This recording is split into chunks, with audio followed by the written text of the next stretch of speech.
कितना आसान हो गया है ना, अपनों को पल भर में पराया कर देना।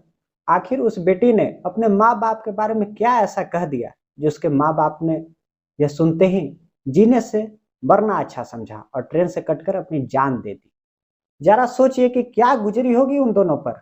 आखिर ऐसा क्या हुआ कि जो बेटी उन्हें अपना संसार मानती थी, उसके एक फैसले ने उन दोनों को ही मौत के नींद में सुला दिया। नमस्कार, मैं हूं वेद प्रकाश और आप देख रहे हैं कवर अप। दरअसल राजस्थान के पाली शहर में अशोक व्यास की 22 साल की बेटी कॉलेज जाती है। कॉलेज में अपने बॉयफ्रेंड से शादी कर लेती है और लव मैरिज करने के बाद सीधे एसपी साहब के पास पहुंच जाती है और एसपी साहब से कहती है कि सर, हमें अपने परिवार वालों से जान का खतरा है।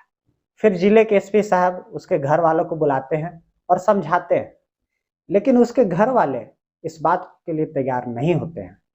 इसके बाद लड़की अपने आशिक के साथ चली जाती है और माँ बाप निराश होकर वहां से अपने घर आ जाते हैं। लेकिन सारी स्थितियां परिस्थितियां देखने के बाद उसके माँ बाप के पैरों तले जमीन खिसक जाती है। बेटा डिप्रेशन में चला जाता है। जरा सोचिए कि ठेले पर फल फूल बेचने वाला जो व्यक्ति है, क्या वो अपनी बेटी को जान से मारने की सोचेगा? असल बात तो यह है कि बीते कुछ समय में प्यार का एक नया वर्जन आ गया है। नए रीतियां, नए तौर तरीके। पहले अपने परिवार से झूठ बोलकर भाग जाना, उसके बाद सीधे थाने पहुंच जाना, आवेदन देना और यह कहना कि हमें अपने परिवार वालों से खतरा है, और वो भी खतरा कोई मामूली नहीं, जान का खतरा। या फिर वीडियो बनाकर सोशल मीडिया में वायरल कर देना और कहना कि हमें बचा लीजिए, हमें तो अपने घर वालों से खतरा है, वो हमें किसी भी वक्त मार देना चाहते हैं। अगर आपको याद हो और आपने नोटिस किया हो तो आपको दिखेंगे कि ऐसे मामले हैं जहां हर लड़की से कहलवाया जाता है तो वह ये कह दे कि उसे परिवार वालों से खतरा है, और वह भी जान का खतरा।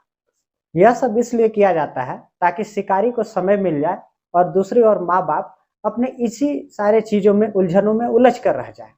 वहीं बात अगर इस घटना की करें तो आप देख सकते हैं कि माँ बाप ने पुलिसिया कार्रवाई से बचने के लिए अपने बेटे को ठूस कर बस में कहीं और भेज दिया। उसके बाद लड़की के माँ बाप अपने सुसाइड नोट में लिखते हैं कि मेरे भाई और साले के परिवार वालों से प्रार्थना है, अपनी बेटी का ध्यान रखने की बात करते हैं।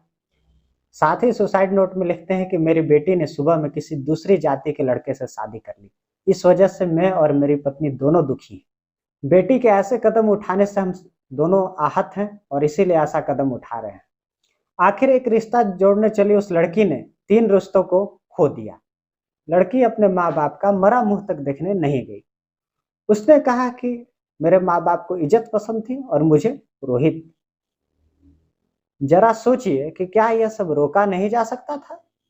कहीं ना कहीं हमसे चूक हो रही है, संस्कार देने में या बच्चों को कुछ चीजें सिखाने में।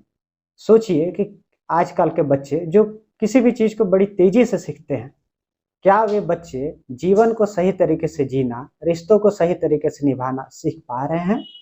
सोचिए और कुछ कीजिए, वरना बाहर ऐसे गिद्धों वाली मानसिकता के लोग तो बैठे हुए हैं ही।